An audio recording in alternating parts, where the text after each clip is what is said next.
Hard sports all plays. Hard sports all plays.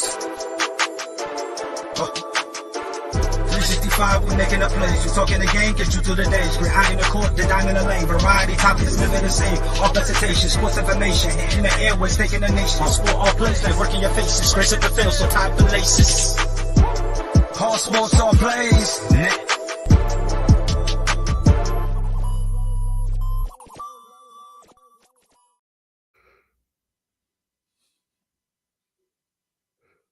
What's going on? What's going on? Waiting for you. Man, You're the big dog in charge now. You're the big dog because nobody wants to tell me shit. So anyway, you're the big dog in charge. No, man, it's still your show, man. You still the host. What's going on, everybody? Welcome. It's Sunday, and you know something? It's that eerie Sunday that nobody ever wants to talk about because preseason's over. Yes. Yeah. Oh, yeah. We know. Regular season doesn't start till like September 8th or 9th or whatever. It's like, what the hell are you guys going to talk about for the next couple of weeks? I don't know what the hell we were talking about off season. There's going to be cuts. There's going to be trades. There's going to be signings. Trust me. Lots of stuff is going to happen. Right now, let's just concentrate on letting everybody know the preseason is over. We have punters who want to go ahead and boink youngsters. We have people who want to swing helmets. We have quarterbacks who want to go ahead and call out receivers. We have quarterbacks that like to take 45-day breaks when they're 45, maybe going on a reality show. We got a lot of stuff to go on. A lot of stuff to go on there. So, damn it. Let's just go ahead and I don't care if we get in trouble for this or not. It's funny, and if John Monroe is watching, which you know if he is watching right now, this is funny as hell. I'm sorry. We're gonna play this, and if we get in trouble, I don't care. We get in trouble. He is watching. He is watching. I love it.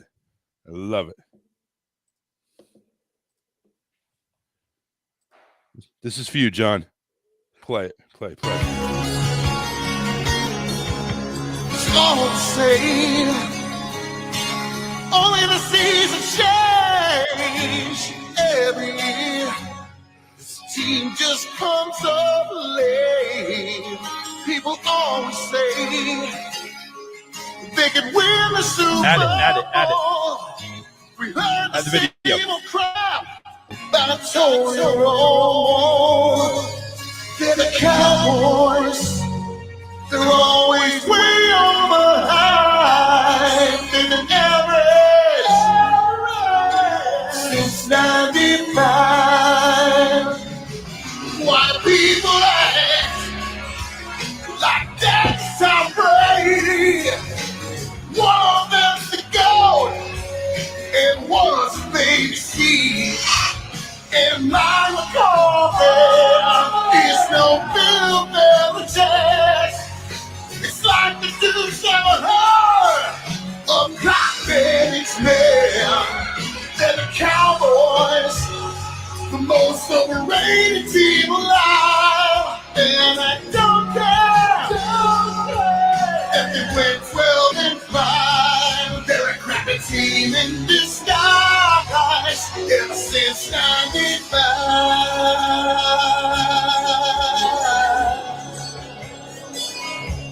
Oh yeah.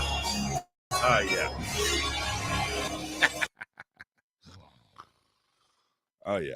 Watching what you know if he is watching. That's for you, John. Go boys.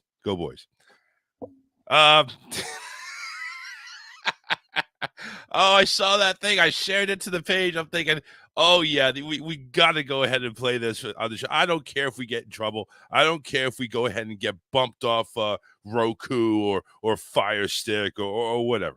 I don't care. That was funny as shit. John, that had to be for you. That had to be. Yes, I know. You can bash all you want. The Patriots sucked for many, many years. Yeah, but we have more Super Bowls than you. Well, what happened with you guys? You guys had a run, not a 20-year run. Way shorter than 20 years. Hell, Jimmy Johnson didn't even last for like a quarter of that. Anyway, all you Cowboy fans out there, you know I'm just busting your balls, but not really. Hey, let's talk about Brady, because we know Brady's the main issue down in Tampa. I didn't see the game because Main issue. He's the main issue. He's the main topic. Excuse me. He's the main topic in Tampa. Where is he? Todd Bowles has no idea. What's he doing? We have no idea. It's finally like we get a communique from Brady saying that he's over at a timeshare in the Bahamas or some tropical island or whatever, trying to hang out. It's like whatever, I mean, where are you supposed to be with the team? Come on. Now all of a sudden there's a statement from his time away from the Bucs. I'm 45 years old. There's a lot of shit going on. Yeah, that's professional.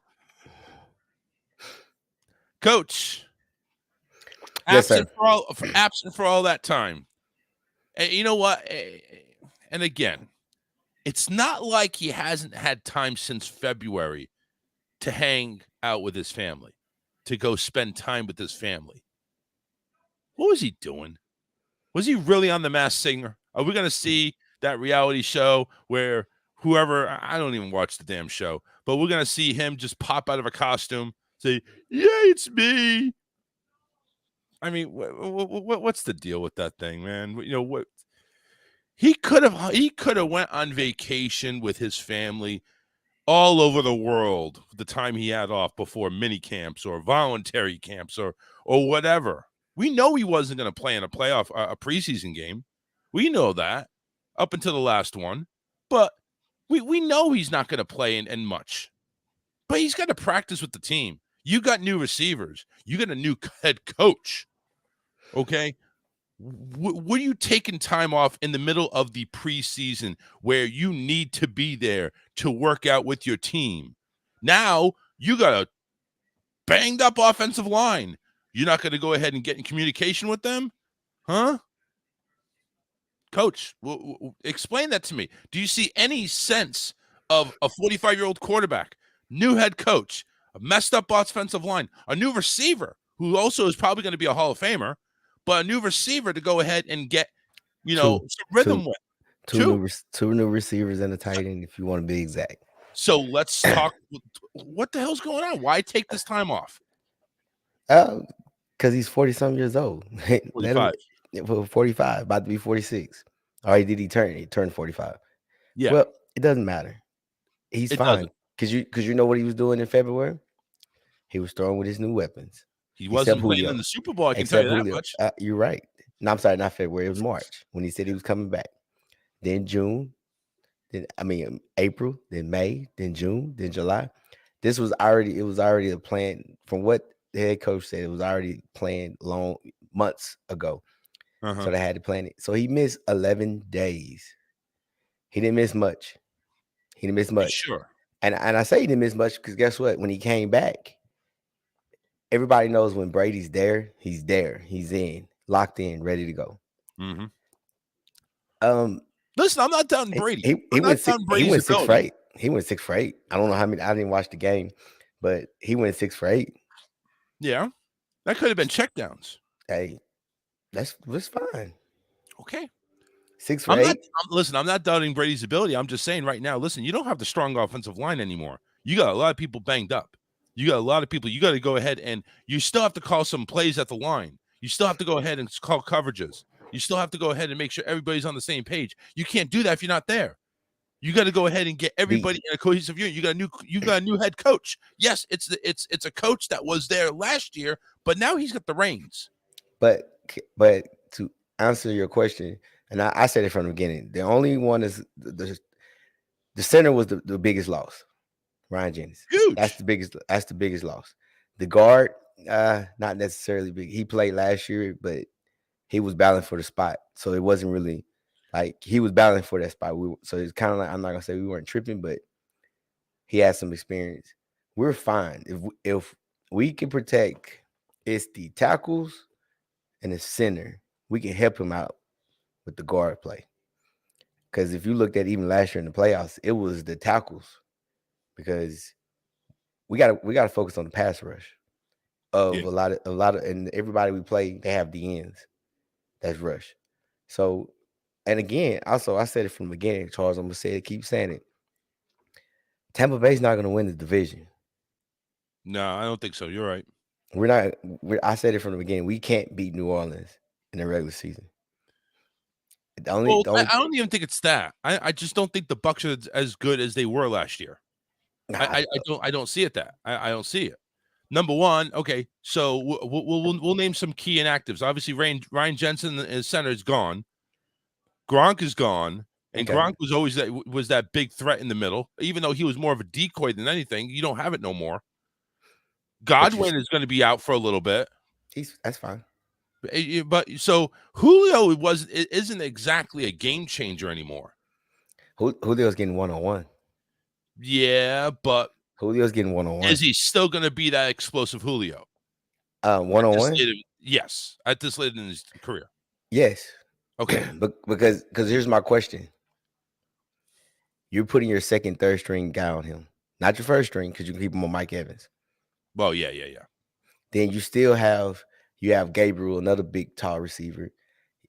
And on top of that, you got Scotty Miller, you got Johnson, you got Kyle Rudolph. Like, we have 2 tight ends. We can actually do 2 tight end sets. We can play games with that.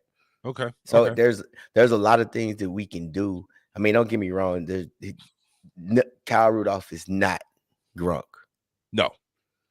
He's still a pretty good above average tight end though. Yes. So still on the old side, but still a pretty good tight end. But at the same time, is the one of my issues with Brady, and this goes back to the Patriot days, is he just always finds his favorite. Either it's Welker, Edelman, or Moss, or he finds that one favorite, and he'll do whatever it takes to get the ball to him and just ignore everybody else. Not necessarily. His favorite is Godwin. I said it from the beginning, Godwin, because Godwin's the only one there. So where he's going to go? But that's the thing. Now you got the names. You got Julio. You got Evans. You got Miller. I thought Scotty Miller would actually take the number 1 reign, to be honest with you, because Miller has that Edelman Welker look. Yeah, but no, he's not. He's probably 4 or 5 right now on the roster. That's kind of low. But one thing you have to realize, like we keep saying, like, okay, the offensive line is not as good. Yeah. What do you think? He's not gonna have time anymore. Yes, it's easy to create time. Hurry up. Guess what? You can't. You rolling your eyes. You can't exchange. You're really going to go ahead and play hurry up with a 45-year-old? Yes. The whole game. Yes. There's going to be times. There's times where you play with it, because what you got to realize, they wrote a lot of teams. You can't manage a game that way, though, dude. You can't manage it in a hurry up. How come? What do you mean, how come? You can't do that. You can't take your whole offense and make it into a hurry up, or even your situation. Okay, maybe there's a play like you can't. But the thing is, you don't have to. You see the defense lax, and it's not. He's done that but before. Charles, it's not at the whole entire game. There's times where you can look and see who you got out there, and you want to wear them down. Like, you want to wear the pass rush down. Secondly, the run game helps with the pass rush. Now you can play action. Yeah. You can do things. There's a lot of things that they can do, because they have a lot of toys, and they're not the same type of toys. Like I said, I'm not worried about us. I'm not worried about us in any shape and form, because guess what? Charles, are we not going to make the playoffs? I don't know, actually. It's Brady. Of course they're going to make the playoffs. Okay, then. So we don't look. So we're not gonna make if we make the playoffs. That's in January. So Ryan Jensen will be back. So basically, just Chris Godwin will be back. Just do what you have to do to win enough games to get into the wild card. 10 games. Okay, 10 games. 10 games. You don't see 10 games? No, I do. I see 10 games. Come on, I was about to say, Charles, don't be that guy. No, I'm not going to be that guy. Look, you got your fresh New England Patriots shirt. Actually, don't be that guy. I've had this for a little while, but anyway. But no, I mean, I'm sticking to the graph that I made originally. like way when the schedule came out. You I'm- keep sticking to it. I'm not sticking to it. to I'm What- sticking to so it. And I where's- actually I have Tampa winning 11-6. In the Okay South. then. New Orleans no 10 more. and 7. Nah, they're gonna New Orleans will beat us. New I Orleans don't gonna win think the so, division. man. I don't think New Orleans has got it. Okay. I'm Why just is that? saying that's. You know what? Listen, you're used to saying, I told you so. Towards the end of the season, especially last year. You're used to saying I told you so. So this just gives you one more notch to go ahead and I told you so. That's all. Just look at it that way. I'm giving you some fresh I told you so scenarios. Yeah. But Coach, you go I ahead and get it on there for that one. I'm not sleeping on New Orleans. A lot of people are, because all you're missing is the head coach. Everybody else is still there. The OCs who followed him all the way from Dallas to New Orleans is there. I'm telling you, Winston still needs to prove it. He I don't think he's did. going to. He was looking good. It was. He heard he tore his ACL. Last time I checked, Okay. he whooped jaw. Okay. But I'm saying you got to go ahead in there 17 games. You got to be the leader of that group, and you got to make sure you don't lose games. I don't see it. Yeah. I don't see Winston throwing games. Okay. He don't have to. He just got to play defense. They just got to play defense. Come on, John. I think he needs more than that. I think he needs more than that. John, Brady is a mentor because when Brady's there, everything, even the players have said it. It's a different practice because he's a winner. He is a proven champion. He's a leader. Everybody knows, Charles. Also when Brady's locked in, he's locked in. The kids know it. The wife knows it. The parents know. I think the wife knows it more too well. Brady, lock it. You better lock it in tonight. I'm telling you. You better come. You better bring it tonight there, Brady. You haven't brought it in a while. That 45-year-old body's starting to get ragged. You need to up the avocados.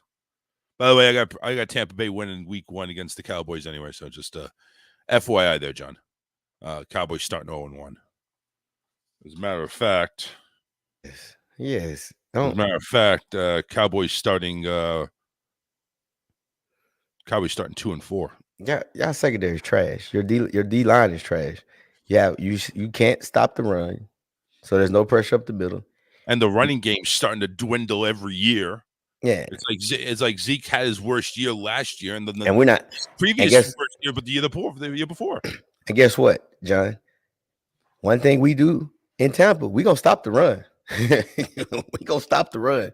Well, you don't get Sue anymore. That's a big clog in the middle that you guys are gonna miss. No. Yeah. We got that old. We got one of them old Chicago Bears. He's younger. He ain't Wait. strong. You got an old Chicago Bear. Don't See, worry. Listen. That doesn't help your case. We're good. Listen, I'm gonna say it again. The only question mark is if you want to say is corner position. Other than that, I thought you guys improved on the corner, though. That's the point I'm trying to tell you, Charles. You're still worried about that. That's the weak. But if you say your O-line is your O-line until it can show it. If you say right now, and I'm talking about A+ team, Tampa Bay. They're A+ because they got Tom Brady. If we didn't have Tom Brady, we'd be an A. We'd be an A. Yep. You had the exact same team with Jameis Winston, and you guys didn't make the playoffs. You realize that, right? Exact same team with Jameis Winston, you don't make playoffs. Yeah. Guess what? Just saying. Guess what, Charles? Jameis Winston's far gone. He's with Guess what, Charles? You had the exact same team when Brady left, and y'all didn't make the playoffs and got slaughtered. I don't care. No, we did make the playoffs and got slaughtered. No. Are you talking about the very next year? Yeah, exact same team. You're going to use that team? Exact same team. Well, that was the same team. We were basically salary cap hell. Answer the question. Whose fault is that? Oh, it's Brady all along. How is this Brady's fault? Because he screwed us. No.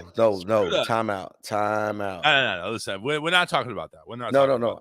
Answer this question. You're right. Brady comes in and makes that team. I'm not saying he doesn't, but You're talking about worrying and shaking in your boots about a New Orleans team that has that same interception machine called Jameis Winston. And you're worried about that? Really? Yeah. No. Yeah, because you know why I'm worried about it? Because one, he's actually been coached. He's in an offense that fits him. Last year, when he was with Tampa, he threw 30 interceptions. He threw a lot of yards because no biscuit, no risk it. That was the motto. Like, take the shots. That's what they used to tell him. So now, Oh, you think because it's just this different offensive scheme, you don't think he's going to take shots? but it was changed. Even with Brady, they tried to do the same thing with Brady, and Brady had to talk like, "This is not my style. I don't do this." Right. So that's the adjustments. But when Winston went to New Orleans, he learned for 2 years. He looks good. Like he doesn't when I watched him last year, he didn't just chunk it. He made the right decisions. And that's sometimes you got to do. Just live, like being a quarterback is living to play the next play. You don't have to have all the highlights. Live to play the next play. Give it to your guys and let them do what they do. We'll see, man. Again, like I said, I don't see it yet. I know you don't. Now, you do. Now you do. Again, you have a coach mentality. I don't. I'm just taking a look at what I see, and I just like, listen, until Winston proves it, which I guess he was kind of doing. But again, you got to also think too. It's like, everybody has tape of Winston with the Bucs. Everybody has tape of Winston just making poor decisions. Basically, it's like, listen, don't worry about beating him. He'll just beat himself.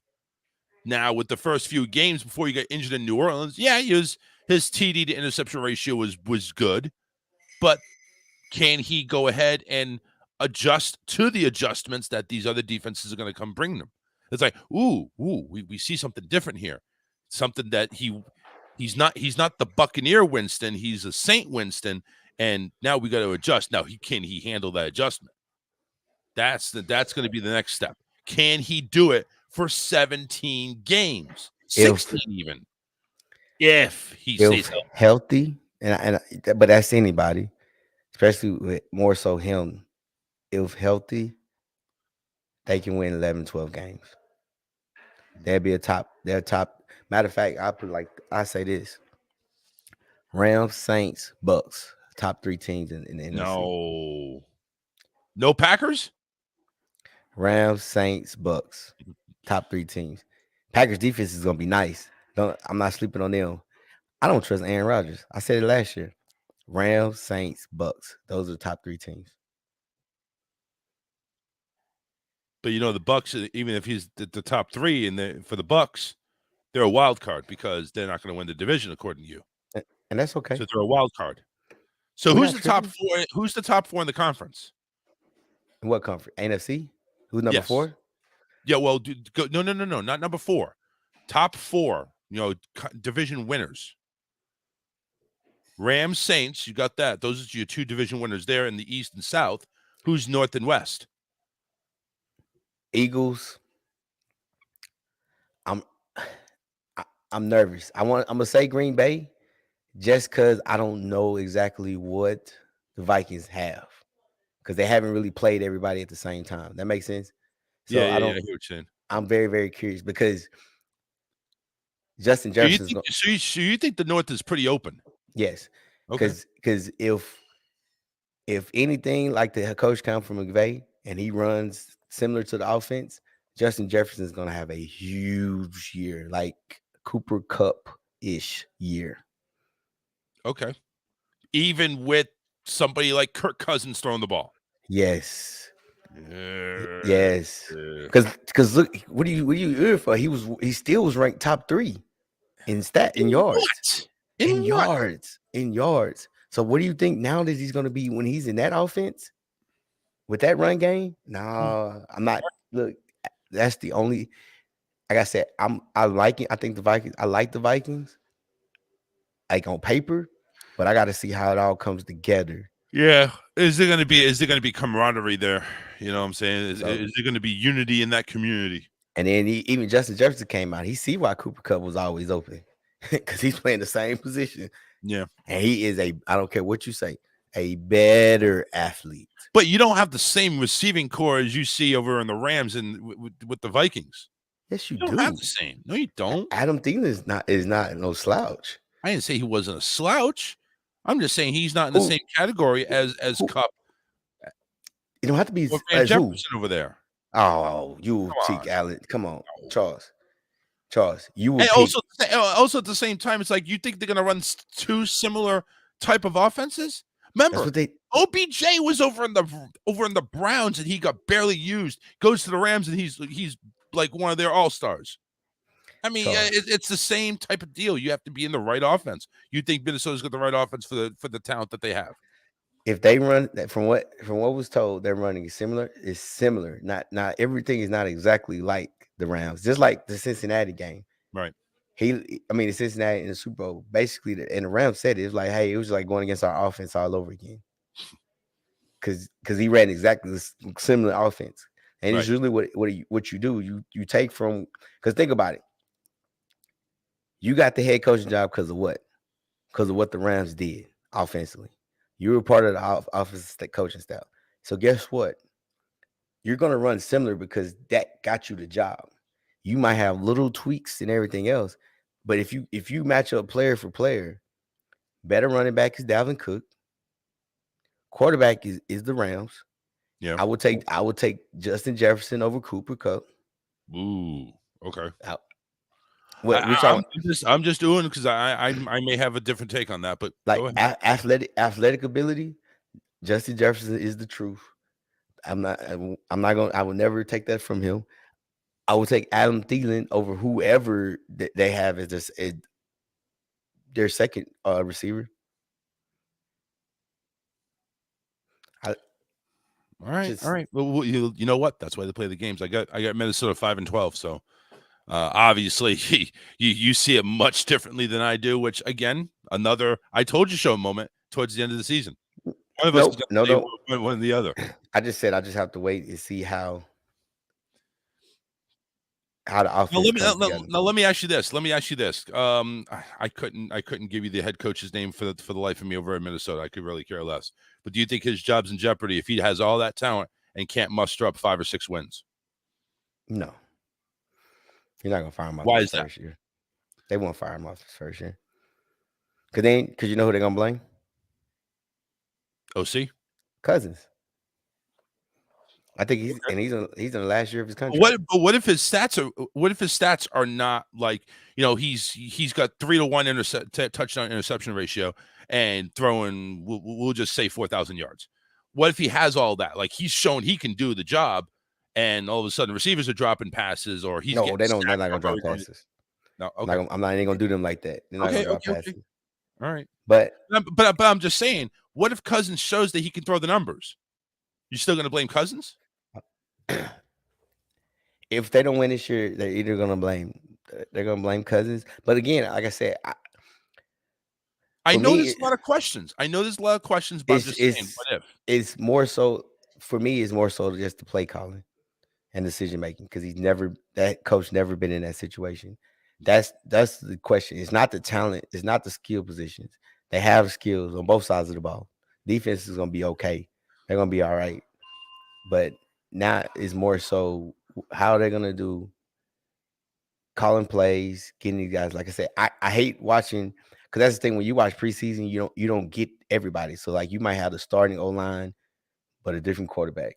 You might have the starting O-line starting O-line quarterback and no receivers.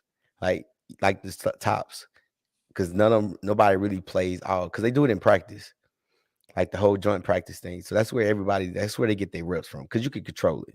Yeah. So the judgment's still out, but because that's why I said I picked the Packers.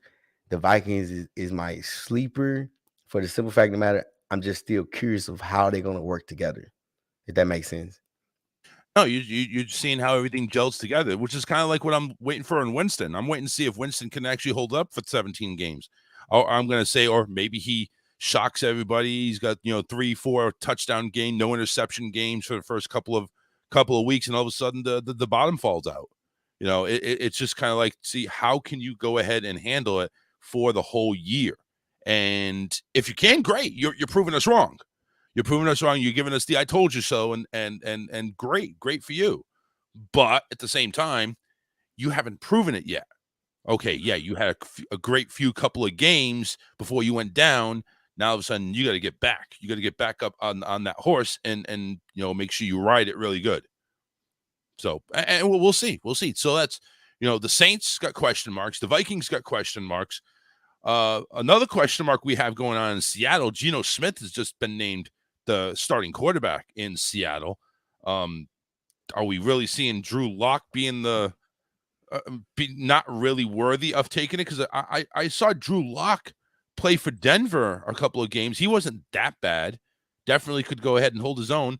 Is this basically is Seattle settling for this, or is this just going to kind of see of the wait and see with Garoppolo, or maybe even wait and see if they cut Sam Darnold in Carolina? Then Drew Lock, he had COVID, huh? So he missed. I think that's probably one of the things that really truly hurt him. So you think because he missed COVID for that 1 week of practice, he missed that 1 week, and that dropped him. Plus, I mean, it's one of those things, man. We talking about this, Drew Lock. It doesn't matter.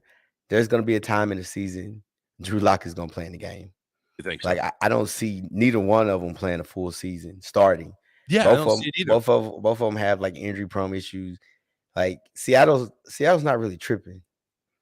Like they know how the season is. Let's try to win 7-8 games. Boom. Let's be a top 10 draft pick. Let's get a quarterback. They're gonna get a quarterback next year. Yeah. And they'll be back. Oh, they better. Oh yeah, it's quarterback. You're not going to go to Lock and Smith route again. I'm sorry. But because quarterback is going to be crazy, ridiculous, open. Because if we sit here and we talk about it, all the quarterbacks are young. Yeah. Like so, everybody's young. Like so, you have Seattle, maybe the Colts, Carolina. Well, I think the Colts, a lot of it has to do. Well, Ryan's up there in age anyway, so but they're not going to be a top 10 draft pick. You see what I'm saying? So like quarterbacks are. Yeah. A lot of people can say, well, they're going to go for quarterbacks, but everybody has a young quarterback. Because unless I'm wrong, you find a team that doesn't. The ones I didn't name. So, well, let me ask you this, and I know we're jumping on the Bucks a lot. How much longer has Brady got? He got 2. This year, maybe 2 more years? No, he got this year, next year. This year, next. Okay. Yeah. What about the Bucks? You think Trask is it, or do you think they need to look at something else? They have a plan in place. One thing I do love about the GM, he's more about the future than the now, meaning he lets the head coach take care of the now. Because even like you said, we lost Dominican Sue, we lost our DN. We drafted the last 2 years DNs and D tackles. So like we reloaded, but we were young, and I mean, but they followed the suit and everything else. So like we were actually replacing people 2 years ahead, and because we know what's going to happen in the future. Does that make sense? So why I said, you're kind of seeing what your lineup is going to look like. Not for 2023 or 2024, maybe 2025, 26. Yeah, that's what your lineup is going to look like. Yeah, that's what his goal is with the money. Scary because that's scary because that's kind of like playing the craps tables. But you don't know if it's going to work out or not. But the thing is, though, Charles, if we sit here and we look at it, 2 years from now,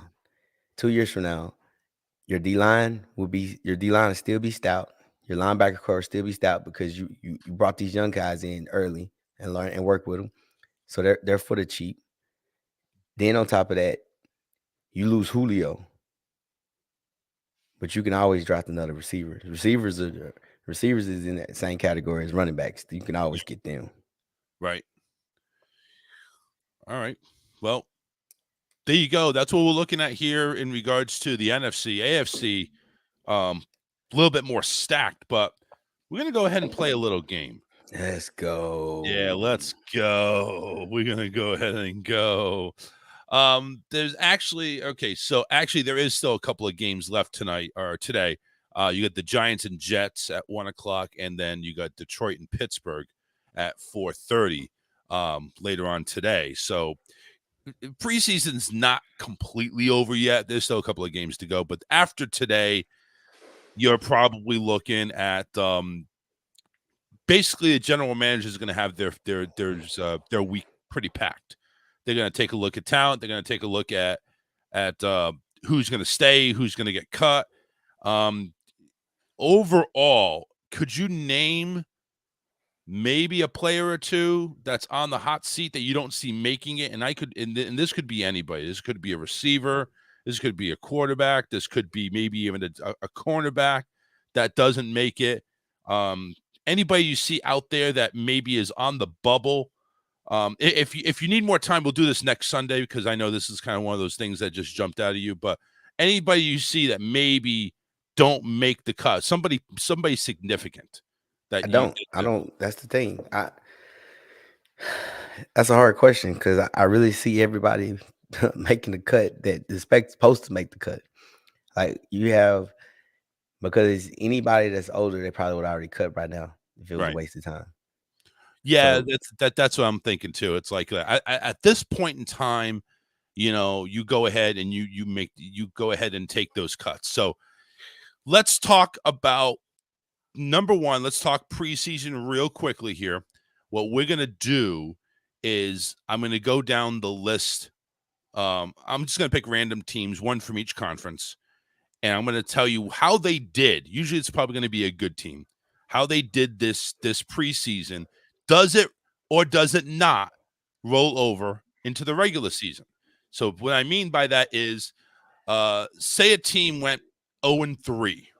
Does that roll over or not roll over to the regular season? Like, is this team just basically just chunking up BS plays in the preseason, and all of a sudden they're just going to just kick ass in the regular season?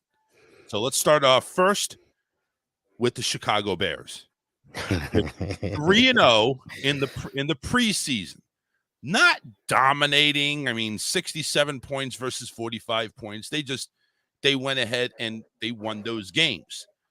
Does the Chicago Bears' success in preseason, does it roll into the regular season or does it not?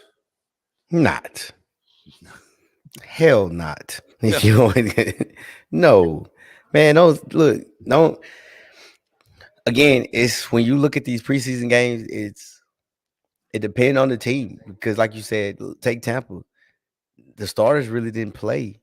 Like none of the starters, like legit. Hey, you are a starter. They didn't play much. They probably played maybe 20 snaps the entire 3 games. You have like the bubble guys that's battling for spots, right? Battling for the starting spot. They played a lot more.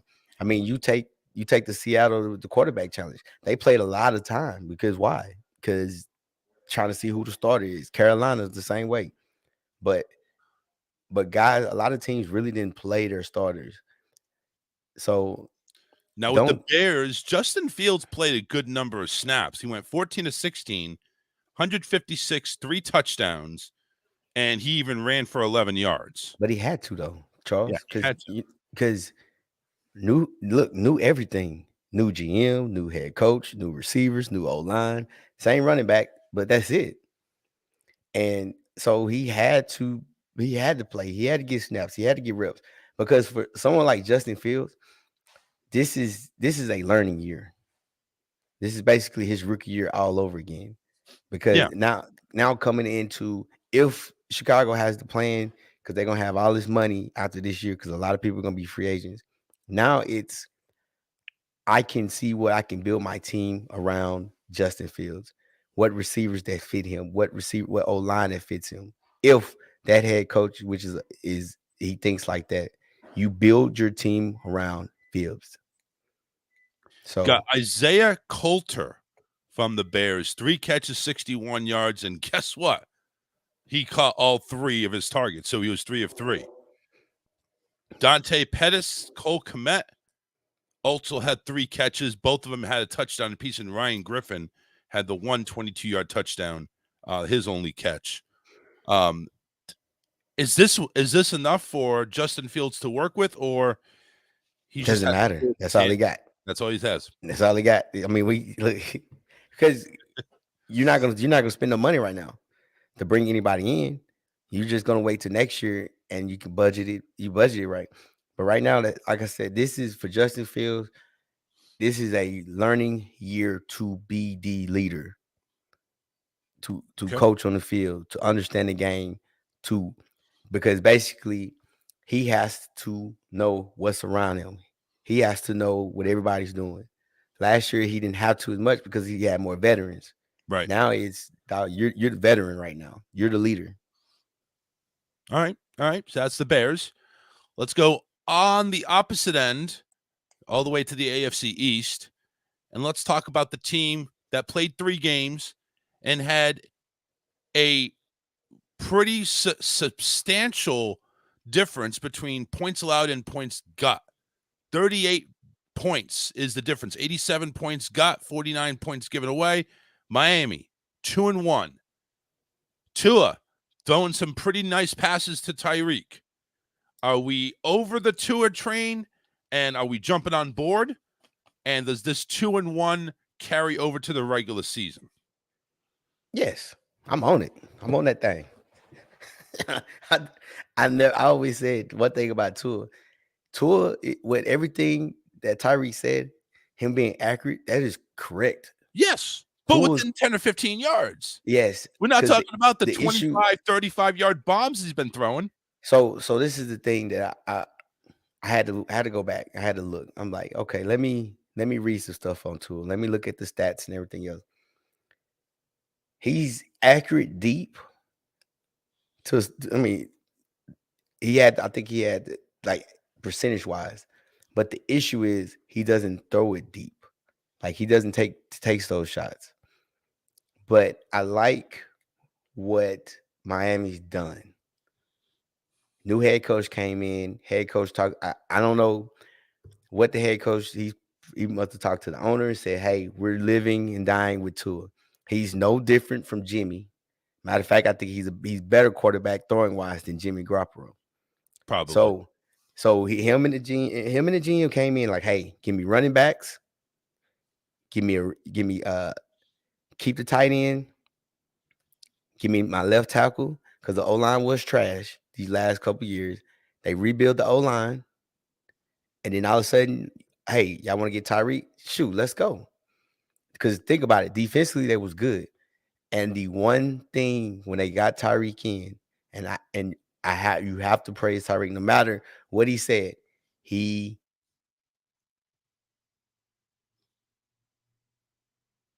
You cut out, buddy. I don't know what happened, but all of a sudden you went mute. Yeah, you're still mute, man.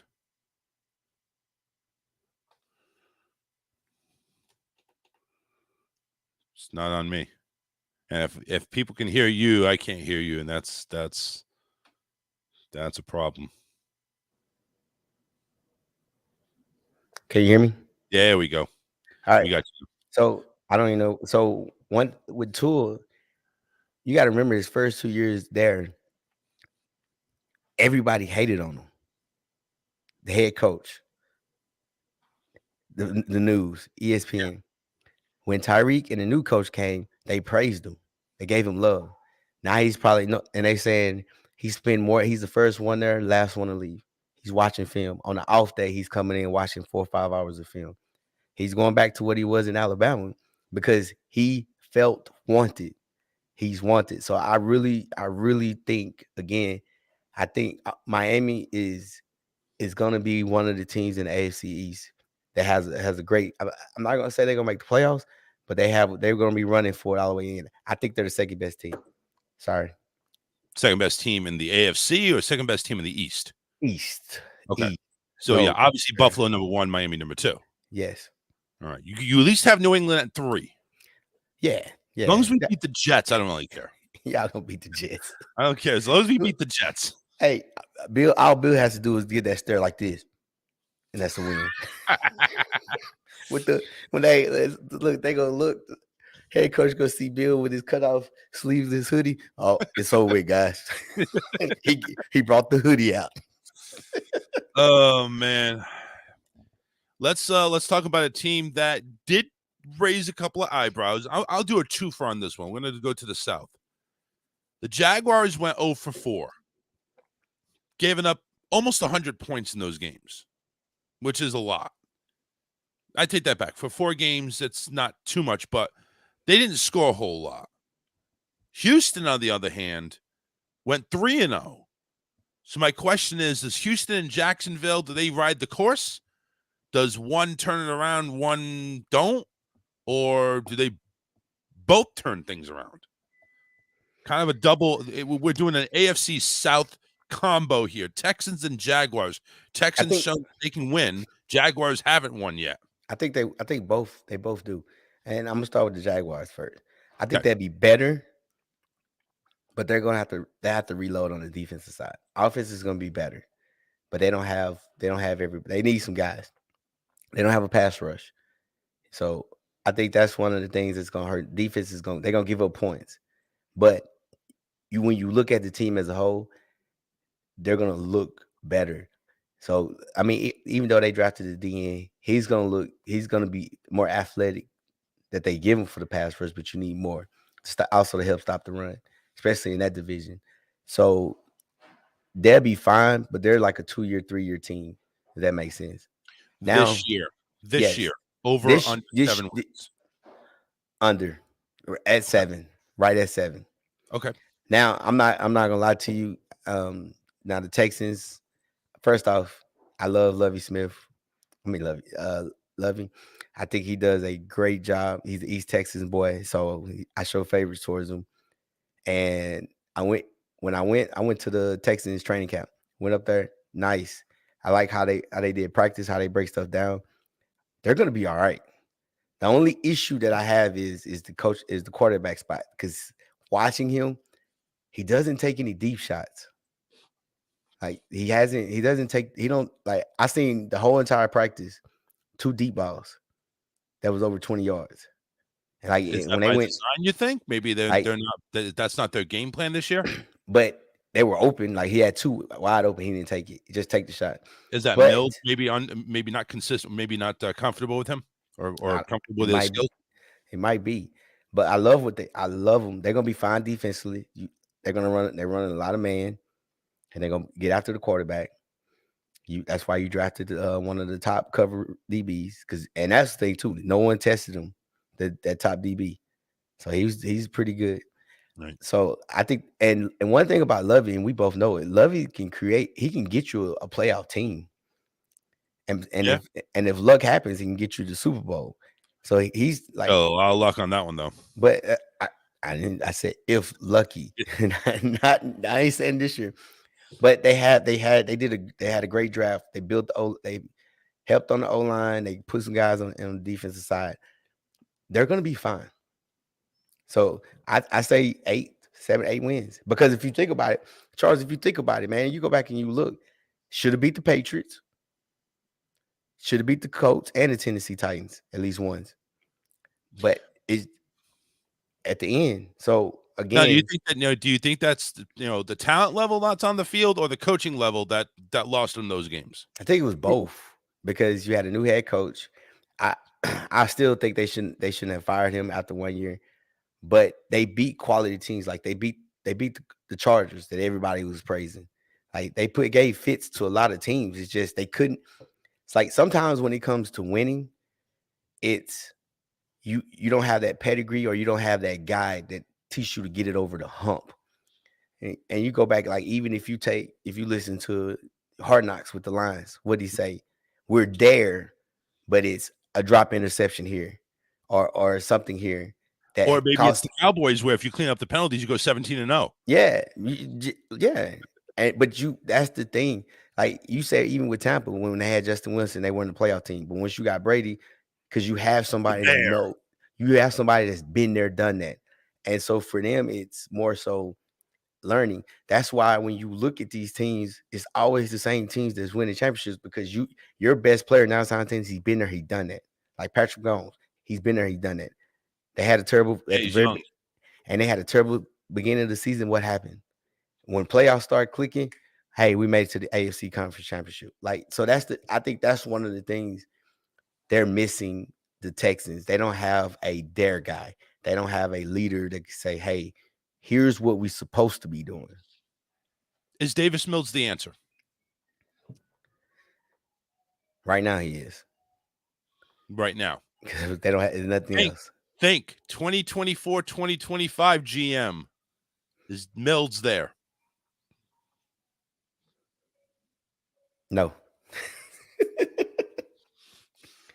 I agree with you because listen, if you're not taking shots deep in practice, then that's a confidence issue, and that could be laid down by most likely the head coach or the OC or the quarterback coach, just not giving you, not telling you, hey, take the shot, trust your arm. We know you can zing it, do it. Yeah, and again, they brought that guy from New England, so they're loaded at running back. Yeah, they are. They got about 5 running backs. Yep. All right. Let's talk. Let's do a twofer in the West, in the AFC West. Raiders go 4-0. The Chargers go 0-3. The Chargers dropped 88 points in those 3 games. Again, I know preseason, but the Chargers 0-3. They didn't put up a whole lot of points. Less than 20 points a game. Do the Chargers continue this into the regular season? Do the Raiders continue their hot streak in the regular season, or are the Raiders for real? Oh, they for real. I said that from the beginning. Okay. You have a legit OC. Don't get me wrong. You say what you want, John Gruden, this and this and that. John Gruden, he's obsolete. He's been coaching 10 years. You have a proven guy that worked with Tom Brady and did his thing. But he's not the OC anymore. He's calling the plays. He's calling the plays. You got, look, he's calling the plays. He made the New England Patriots, everybody a believer. Oh my gosh, they're so good now. Look at them. He made them a believer in what they had. They didn't have nothing. Yeah. And now you gave him weapons, toys. He has toys. And I don't know. Devontae Adams. Yeah. He's got Devontae, he's got Carr. Like and he's already got the existing receiving core that was there, and they weren't the half bad either. Yeah, I'm just telling you. I know you're a hater. Everybody's been hating. I'm not a hater. And I'm gonna say this. I'm gonna say this. Stop. I'm not a hater. McDaniels can go ahead if he's successful. As long as he loses to the Patriots later in December, I don't care. You go right ahead, win the conference, win the division, just whatever. As long as when you play New England, we don't want you. We don't want you. Oh, now if they go ahead and go and represent the AFC this year in where's the game at? Whatever, in the Super Bowl. If they represent the AFC in the Super Bowl, I'm all for the Raiders. Go Raiders. I'll root for McDaniels. I'll root for him. And here's what I love. Here's what I really love about the Raiders. You bring Brandon Bolden in to get that run. You say, but he's a Super Bowl champion because you say Josh Jacobs. We're not picking up your option. You know what? Their third or fourth stringers in the Patriots were Super Bowl champions. That doesn't mean they're good. But he's been there. He's been there. You're right. He said Josh Jacobs.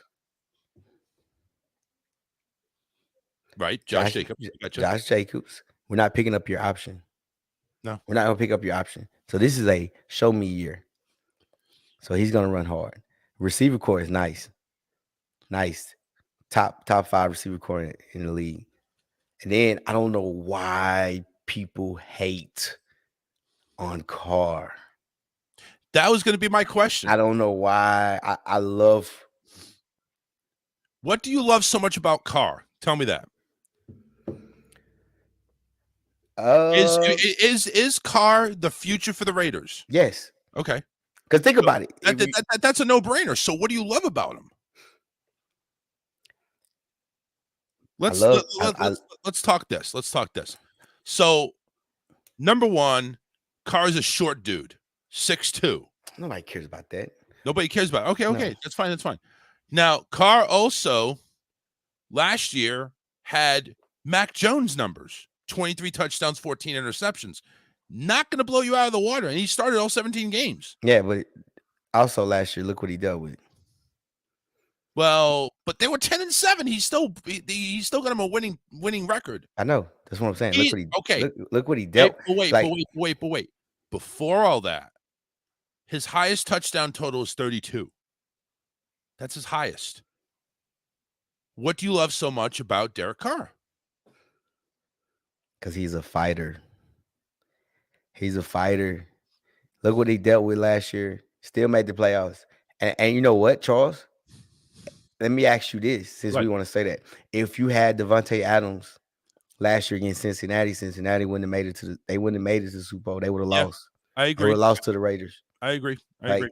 And the thing about it is McDaniel, Josh McDaniel's gonna put him in the best position. And one thing about it is you got to feel like that you're wanted and you're needed. To a certain degree, Carr, he felt like he wanted, but he was always hated on. Like people always hate on him. He does his job. Last year, after all the stuff he had to deal with, Gruden, new offense. Like you had to change your offense in a week. You had a new play caller. Receivers out. Waller was out.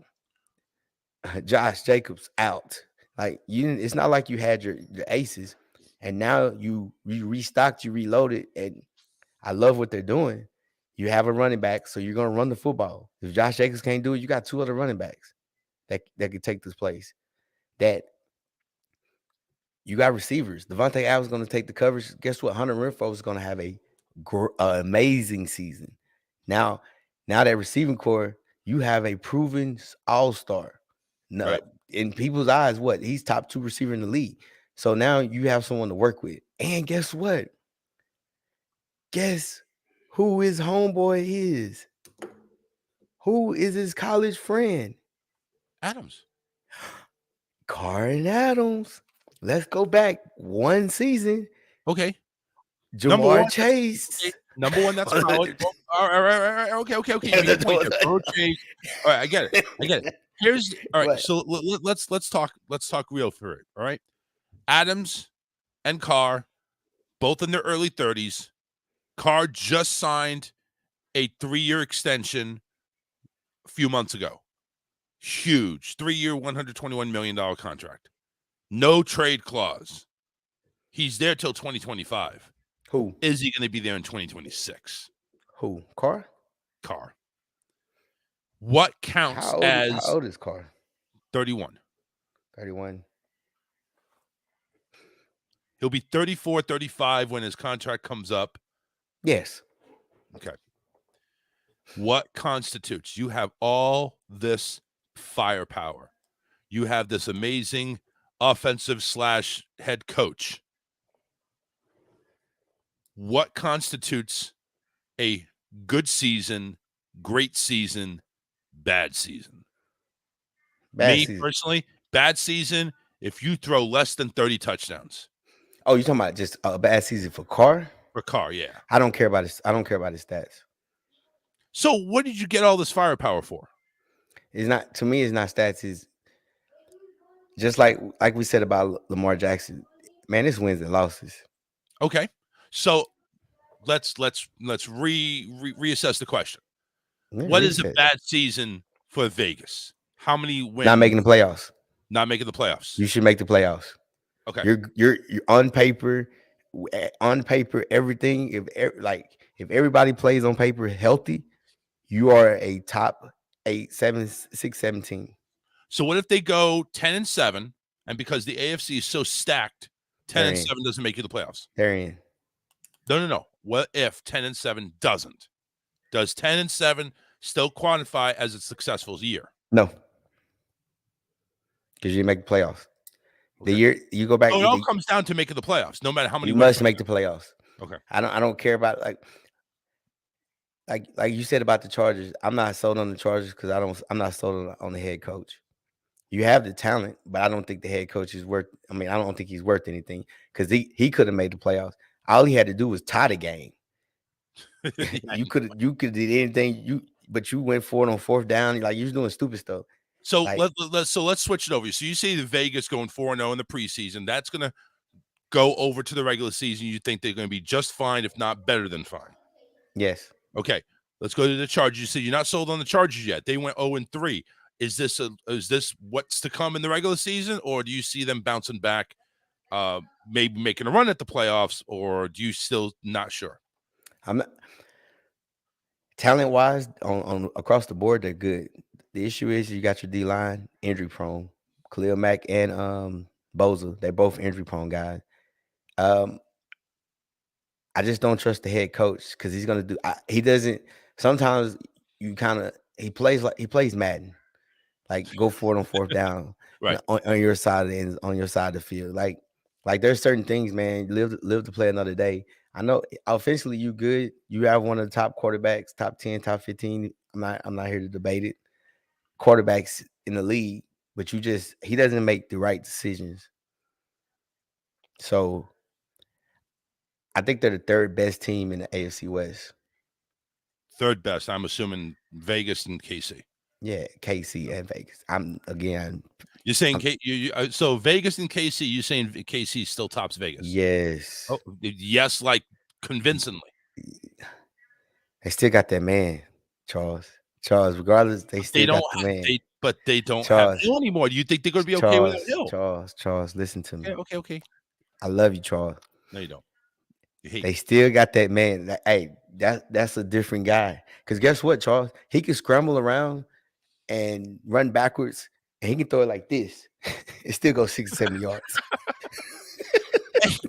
All I remember is him scrambling around with the Bucks and Bucks getting the better of him. Well, of course. I don't know.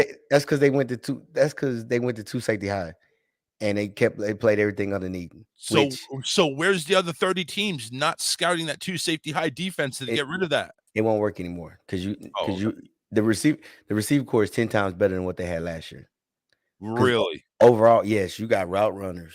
Okay. You got route runners / go getters. You still got some guys that could. You got guys that could blow the top off. It sounds like you're just discrediting Tyreek Hill. No, over never. Everything. Like without Tyreek, they're better. No. Is that what you're saying? Because yes, you know why? You know how they're better. You know how they're better, Charles. I want to know. Because what was the weak link? Oh, the defense. Oh, that's okay. We fixed that. We trade Tyreek Hill. We got draft picks. Now, we didn't have to pay him this money. Well, what can we do with the money? Talking about financially? Okay. We got draft picks. Oh, how can we do? What can we do? Oh, let's bring some of these receivers in. They're good. Because you know why? Because you still got that man. As long as you have that man who's eating up $50 million a year. Doesn't matter. Yes. It doesn't matter because when you look across the field, there's certain guys. When you look across the field, you say, Tom Brady looks locked in. Patrick Mahomes, he looks like he's ready to go. Aaron Rodgers is locked in, but his receivers are shit. Aaron Rodgers ain't no winner, man. He doesn't have that fire in his eye. He's a good officer, MVP. He does the little chance, and ESPN. Everybody loves him. Yeah, everybody loves. Just kind of double check. Yeah, everybody loves Aaron Rodgers. He's just that guy. No matter what, they're like, hey, he's the man because he shouldn't have got MVP last year, but that's a whole nother story. Yeah. But it is what it is. So again, I'm sorry, Charles. I'm Patrick Mahomes. When you go to 4 AFC championships, you got to knock him off before I even think about putting you in that category. Yeah, 4 AFC championships, 2 Super Bowls, 2 AFC championship losses by New England and Cincinnati.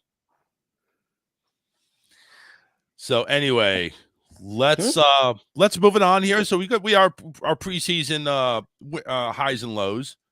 Baker Mayfield is now in at quarterback for the Carolina Panthers. Does fans in Carolina start counting the losses now, or are we going to wait to see what actually ends up coming up? Because right now, McCaffrey seems to be good to go. Is Baker just going to go ahead and ride the coattails of McCaffrey like, everybody else does in Carolina, or does Baker go ahead and run his own show? Baker's going to have a good year. Yes. All right. You know why he's going to have a good year? Tell me why. Because this is it. I ain't seen a commercial yet. Look, very true. Hey, Baker looking at it like, man, I just got traded. I got 1 year left on my contract. This is all I got. Y'all commercials, we're gonna put y'all on hold. I got to win. Look, he focused. He laser focused games now. Hey, Baker laser focused because he knows this is it. Because if he doesn't do anything this year, Baker's gonna be kind of in the same category as kind of like a Cam Newton. You're just gonna be a journeyman as a backup or replaced because someone got hurt. Yep. There's no Progressive or Geico commercial for Bank of America Stadium where he lives or any of that. So yeah, he's officially. You know what the Browns should have done is they went ahead and should have done one last commercial with the Baker lookalike. Go ahead and knock on the fence there at the Cleveland Stadium, and the cop issue you an eviction notice. So you need to get out.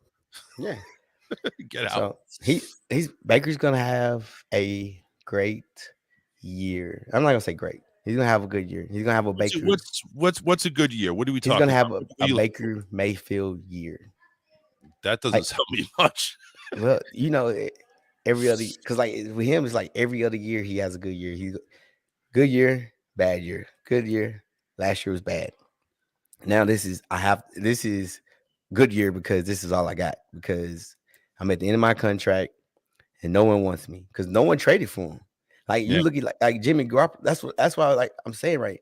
A lot of the quarterbacks now, like it's finna be watered down because no one's trading for these quarterbacks because you get like even coming into the fall. I mean, coming to next year, you got 3 or 4 quarterbacks that's gonna be good. That's better than the quarterbacks they had this year. Right. So there's not a need for a quarterback, receivers, quarterback, running backs. There's not necessarily a need for you. So if you're a prima donna, if you can't throw the football, and if you can't throw the football, you better be able to run the football. And he can't do that. He's injury prone. So this is it for Baker. You got to ride. Look, this and Matt Rule. This is it. They riding together. If we don't win enough games, we both will be fired. That's the ride or die right there. And you're right. Yeah, Baker's gone on 2018 when he first came in the league. You know, he had 27 and 14 touchdown to interception ratio, but he only started 13 games that year. The next year started all 16, 22 and 21. Then the next year, 2020, he went 26 and 8. And then last year, 14 games, 17 touchdown, 13 picks. So yeah, you're right. It's been like back and forth. It's like, hot and cold. He hasn't thrown for over 4,000 yards ever. No, he's not gonna. He's never gonna throw for that. What's considered a great year? What's considered a good year this year for Baker? Like, what do you anticipate, number wise? I don't know. Does he throw over 30? If Christian McCaffrey's there, yes. If Christian does what he does, hell no. He'll throw 30 interceptions because they're not gonna have a run game. Right.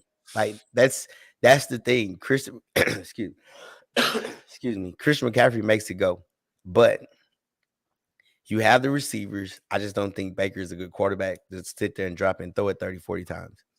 You keep his range at 20 to 26 passes a game. You run the football. They'll be all right. Yeah, you don't want him throwing the ball. Kind of like how you say with Mac. Don't throw the ball more than 30 times and you'll be fine. Yeah. Okay. Is this the right move for Carolina?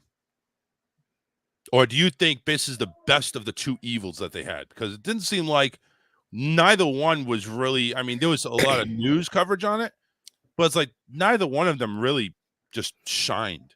Everybody knew who was going to be the head, who was going to be the quarterback. Okay. Like you don't trade for a quarterback not to start him. What was the point? Why would you eat up $18, $19 million a year salary cap for a quarterback that you're not planning on starting? Like what you got already. Why make the mystery? Why say this is going to be a challenge? Because you have to. Because what did the receivers say at the beginning? We don't want Baker. So you can't just say, hey, he's going to be the starter, because then now you're going to mess up the locker room. Is he a cancer? Who, Baker? Yeah. Baker does Baker. Well, that's usually a problem too. You got to be a team player in that locker room. You got to be able to go ahead and make 52 friends. No, he's Charles. He's gonna make not 52. He's gonna make 102. When he goes into that locker room, the custodians, good morning, good to see you. Here, I heard You you know what like I'm this. talking about. Have you though. You know what I'm listen? talking Have you about. had this coffee? He's gonna be making friends with the general manager, the owners. Like everybody's gonna love Baker because this is it, Charles. He's not Doesn't have. Look, if he doesn't get a contract, he will be in the XFL. Or he might be in that one league. What's the league with internet league where you play the plays? Oh, the fan controlled football. Yes. Can you imagine Baker in fan controlled football? Oh my gosh, I can see that. Yes. Oh God, like, you wearing one of those River Dog jerseys that look like the old AFL zebras and stuff. Yeah, I'm just being honest because, like, it's the reality. Baker, Listen, I'm not dogging fan control, man. That's actually a fun league to watch. I'm not dogging either. I'm just telling you, Baker right now he's on his best behavior. He's taking people out to dinner. He's on probation. He's doing everything is possible to get these guys because he needs them. Like regardless, look, I'm gonna take some like Cleveland Brown money that they're paying me, and we're all gonna go out to because Matt Rule and Baker, like, we need everybody. We need the help. Help us keep our job. Oh man, don't forget, Touchdown Crew people. We got a fantasy football league drafting next Sunday, 9 p.m. Eastern. It is the Touchdown Crew fantasy football. I think we got 8 teams. I'm looking for a couple more to go. I'm gonna join it. I'm gonna get in. Go ahead and make it. Oh, you haven't joined yet? No, I haven't. Dare you? I've been busy, but I got it. I said I was gonna do it this weekend. See, weekend's not over with. I got you. You gotta join. It's next. The draft is next Sunday because I'm gonna wait until the very last possible weekend where players either get cut, traded, whatever. That way, all the lineups are, because I'm not like one of these fantasy teams or fantasy leagues that's gonna draft in the middle of July. Are you high? Why would you draft that early? You don't know who's making the team, who's not making the team.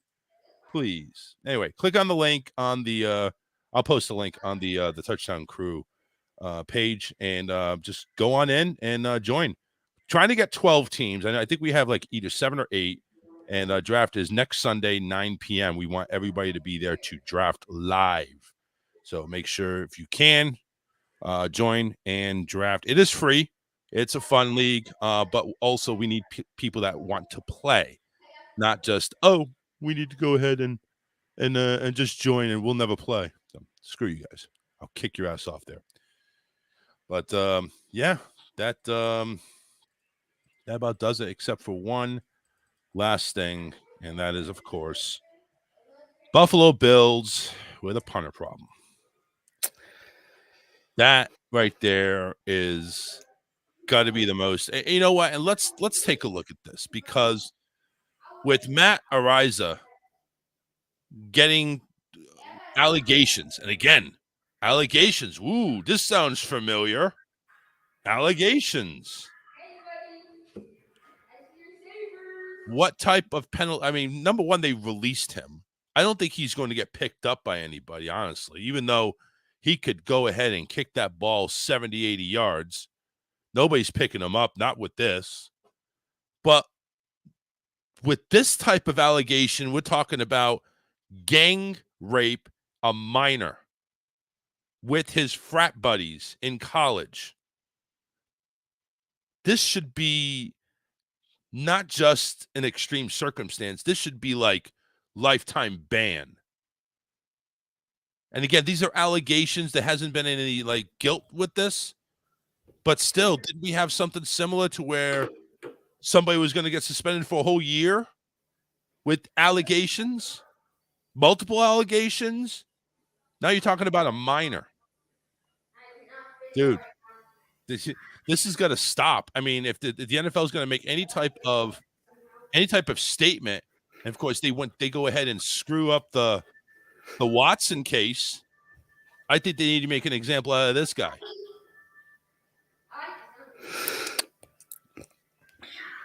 Right, take your time. I don't know. I don't know. I don't have enough information on it, to be honest. From what I've heard, and I heard a lot of stuff, it was, I don't know. I don't want to say that because then I might be wrong. No. All right. I just, anything, man. I know people want to compare the two, but it's not the same. Like there's never was for one, it was never rape. Rape was never the issue.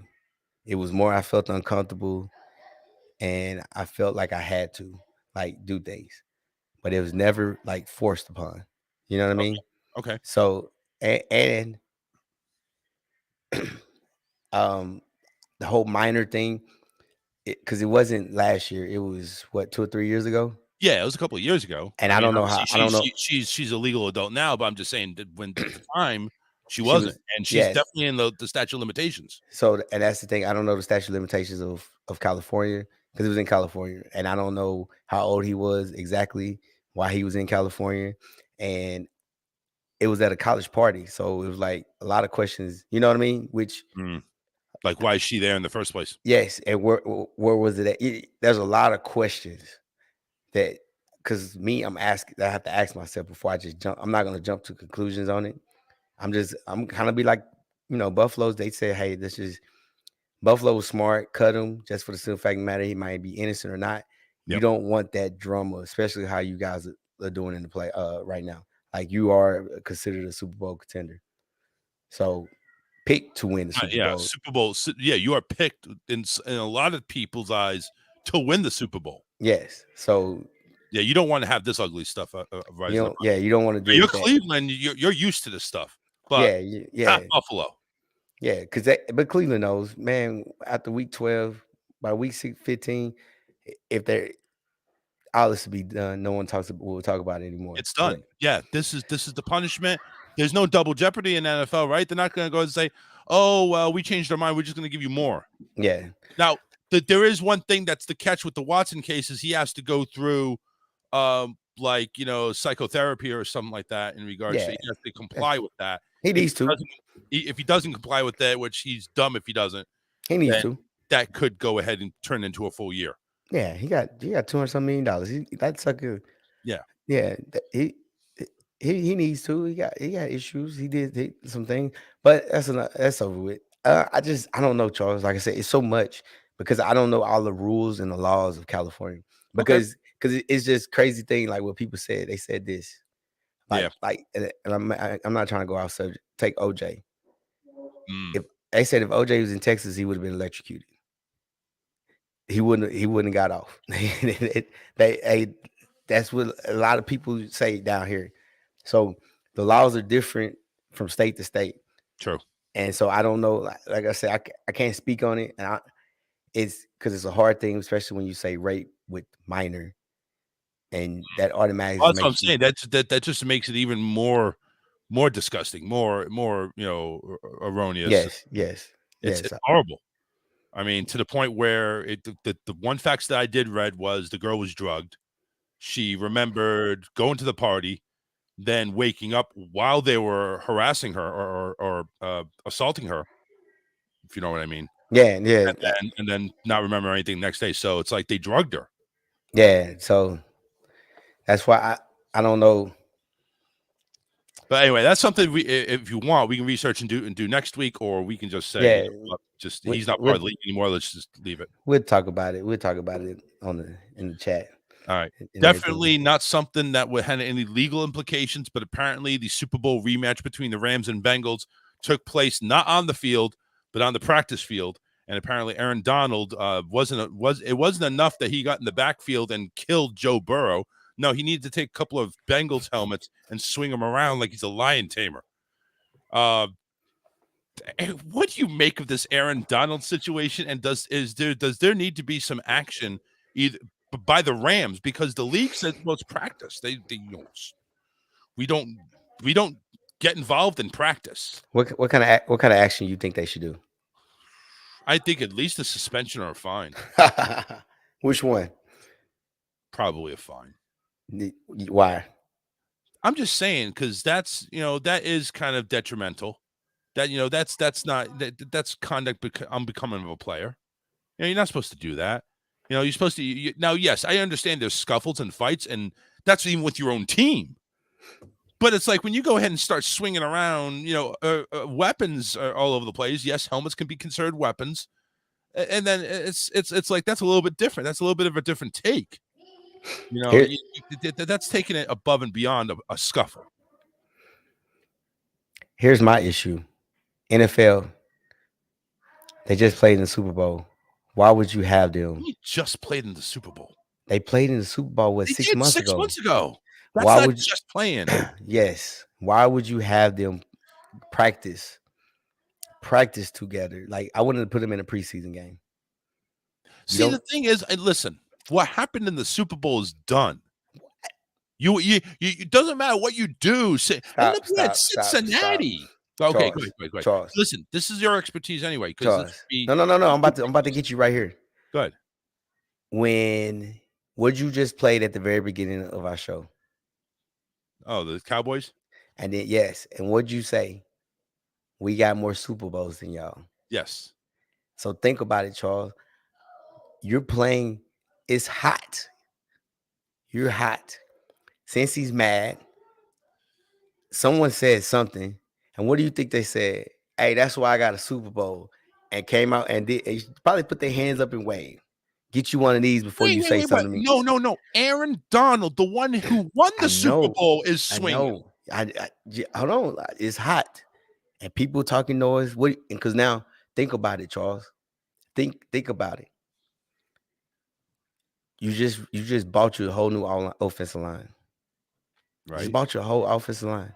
Pretty much. You kept one guy. And Donald's probably getting dominated. Nope. And what do you think the offensive line?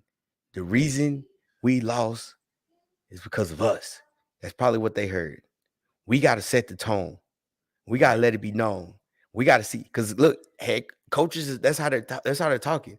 This, as if that was my group, if I was an O-line coach, even if you was an O-line coach, and they talked about how sorry you was, you got a new offensive line, so it ain't the players no more. It has to be the coach. So he's trying to set the tone early. So they probably had at the O-line did the individual practice. They probably wasn't fired up or nothing. He probably got in their butt. And then guess what? Then they got to going. Aaron Donald. Everybody knows Aaron Donald. What makes Aaron Donald? He's a hothead. He's a firecracker. No, not a firecracker. I'm sorry. So do you think he's a nuke? So to close this whole thing out there, firecracker, getting in people's heads, it's hot. Line is taking things personally, and Donald's talking some smack and trash, and you're saying basically this is just boys being boys. Yes. Okay. Because I guarantee everybody's. I've seen it. I've seen worse in training camp when I played in college, and that was going against each other, because when you go against each other and you're hot, you've been doing this for so long, and like you just been in football mode. Yeah. Think about it. They traveled there, so all they've been in is football. You're away from your family. You don't really have that chill time like that. You just chilling with your players, with your positions, and you're meeting and you're doing all these things, and you just won a Super Bowl. So now, as Cincy, you're trying to prove a point. Like a lot of that stuff, that Macho Man, all that stuff goes. It happens. And the Rams are. And if anybody think they're gonna suspend them, they're not. They're not gonna suspend them week one. Yeah, they're probably not going to suspend them. Like there was mentioned here, NFL Network insider Tom Pelissero reported that clubs, not the league, are responsible for overseeing players' conduct of practice. Thus, it's unlikely the league will discipline Donald or any of the other players in their roles on the Wednesday disputes. Teams, however, can discipline their players for practice conduct. At the end, coaches had seen enough after the two teams were separated. They did cancel the remainder of their practice sessions. Yes. And so you know what? It's basically like, okay, we've seen enough. Before things get heated, before Donald kills somebody, let's just go ahead and end things. And you know what they did? They said, Aaron Donald, you can't do this. We're going to suspend you for the preseason game, and you're going to be suspended next Sunday. Those are the games you're going to be suspended. And you better not be up there. Dare you? A 2-week suspension. Yes. Not a game, 2 weeks. And if you show up, we're going to suspend you again September 18th, week 2. We didn't have time for all this. That's what they're going to do, man. That's Aaron freaking Donald. I get it. Like regardless, like people saying, and you need to buy the whole team dinner. Yeah, the owner will buy it. He say, "Here, Aaron, here's the check. Just say you bought it to apologize to everybody." Come on, man. Like, people killing me. He's Listen, one of the I don't best of all time. I don't think this is going to cause a riffle in the Rams locker room. I really don't. No. It's just on the field. Let me ask you this before we end the show, Coach, and this is a professional coach opinion, not just Coach Bennett opinion, just like overall coaching. Is there any benefit of having two teams practice together? Yes. Why? Because one is better than having a preseason game because you're in control of it. Because all you gotta do is blow the whistles, everybody stop. You got refs. Think about it. You have refs at the game, at the practice. So they throw flags and they do all that. They're practicing too. So you like, no matter what, when they go through, you just blow the whistle and everybody stop. So unless they're swinging helmets. Well, yeah. And maybe you may have to blow it a couple more times. Of course. But majority of the time you get your best reps in the practice, because now you can go 10, 15 plays, take a break individual, 20 more plays. Not just, you can work your stuff, your stunts. Right. And communication and everything else. So I love it. I mean, it sucks as a player though. This is the crazy thing. We did it when I coached in high school. When I coached high school, we did it again. It sucked as a coach too, because I was like, man, we out here all day. We did 1-on-1s, pass scales, 7-on-7, inside. You did blocking drills, then you did team. So you see the animosity being out in the heat, because I mean, we almost got into a fight with each other because basically you're practicing and someone's better than you and they're talking, they're gonna say something.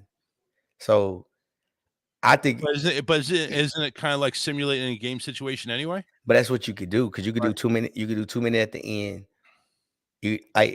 That's the beauty. Like, you get 2 days of practice, so you can kind of script it. You and the other coach kind of script. Hey, these periods we're gonna do this, and this. All right, cool. Let's do that. I like that. And then you talk like, hey, what do you think about doing this? So you get your best looks in practice, because again, like I said, you're in control of everything, and they're professionals. So a lot of certain things you're not really hitting, so it's more like thudding. So like when a running back goes through there, it's not like live game. You can thud them up. All right. Does this simulate the loss of a preseason game, or eventually the loss of 2 preseason games? Because eventually we all know it's going to go 18 game regular season, 2 preseason, kind of like they have at the CFL. Yes, because everybody's going to do. Because think about it, man. The preseason games are only for 3rd, 4th string guys and rookies. That's what the preseason is for, because you're trying to find the backups for your special teams. The best special team players are that 4th backup receiver. Like you say, take Tampa. All right, we don't have Godwin. I know he's injury prone. Okay, so we got Johnson. We got, we have this guy. So those are the guys that get the reps or the experience, because if you're a rookie, you want to get them as much experience as possible. That's what the preseason is for. It's not for the veterans. They've been there. They've done that. That's why you go back to the 2-day practice. That's where they get their practice from. That's where they get their reps from, because they go 4 or 5 plays, 6 plays, then all right, get out. Because like Aaron Donald, what Aaron Donald can do. So You don't need to see much of him. You need to see the guy that's beside Aaron Donald. You need to see the guy, if Aaron Donald's out, who can I rotate him in with? Like, who can I take out when Aaron Donald, or who do I put in when Aaron Donald's out that can do what they need to do? So where's the individual teams practices? Do they do that before the joint practices, after the joint practices? Because I mean, you still have 2 fields. You have 2 fields. So like all everything, you got 2 fields. So you can say, hey, stretch, warm up on this field. So how it works is they go, like how we practice, we go periods. So a period could be 5 minutes or 10 minutes. So like, say I do high school, so we do 24 periods, which is, it's 5-minute periods. So we script out everything. So I have individual from period 1 to period 6. So I know I have 35 minutes of individual time. I need to work on everything and teach. And then I know we have group work with the secondary. So then we'll do 10 minutes of that, and then we'll we'll do pursuit drill for 10 minutes, or we'll do inside for 10, 15 minutes. Inside is where you go against, it's pretty much nothing but run. You just go against each other. Your good versus my good. And now since we're in season, we'll have all the scripted plays of like the offense will have how the defense is gonna line up against and assuming from what they watched on film, and vice versa. The defense is gonna have what the offense is gonna run wise. If this is counter or is it zone blocking or if it's man on man. Then you go to pass scale. When we do pass scale, it's the same thing. Either you're good on good. For them, it's you're good on good. Here's what we're gonna do, and then you rotate your guys as you want to. And then you take the D line will go down there with the O line, and they work one-on-ones. So it just breaks the schedule down. So you just look, and then you might do special teams. Like I said, I don't know exactly. So if they do special teams, you do kickoff return, they do kickoff, you do kickoff return or whatever, and just go through your blocks or whatever. Right. And then you do then you do team. So then you do a team period. So basically, you still have the individual teams practicing their with themselves, and then no. When you do two teams, one-on-ones would be my receivers versus your receiver, your DBs, and vice versa. Right. So like if we do inside, it'd be like they have running backs versus linebackers. So it's but if they have things scheduled like that where they're going ahead and doing joint practices, is there a day or two or a session where the team does it themselves? Well, they wouldn't. That's the thing. You wouldn't really necessarily do it yourself because you wouldn't. At the point of having the practices, the joint practices, that you want to give looks against somebody else, and you want to see how your stuff works against. But also how you want to practice things that you kind of want to keep under wraps and not exposed to the other team. But also you got to realize what are you good at? Just and you go back. And you're trying to figure out what makes you great, what makes you good. Like, and you take the Rams. Rams is not worried about defensively. They got the same guys. They have everybody returning.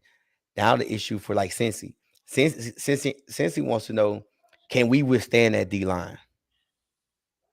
Like, because that puts them on the test of where they really at. Because guess what?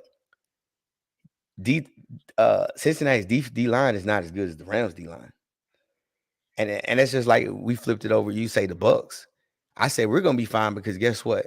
Our D line is good. They're big. They're strong. They're not. We don't have an Aaron Donald, of course, but we know we can hold up with 9 times out of 10 majority every team in the league just because of what they go through in practice with going against. Right. So now that's the question that Cincy was worried about. We know if we go one-on-ones, our receivers is better than their DBs, legitly. Because we've seen it in the playoffs. We've seen it in the Super Bowl. But now can our O-line go through pass rush against their D-line? Let's give it the real test. Not our defense against our offense. Let's see how other people attack us, and that's what's going to give us a better game. Because when you practice with someone so much, it's just like as an offensive coach, when you practice against that defense so much, you know what they're in. And then vice versa, the defense knows what they're going to run because you've seen it so much. You know the signals, you know this, you know that. Oh, he's lined up like this, so he's going to run this, and that.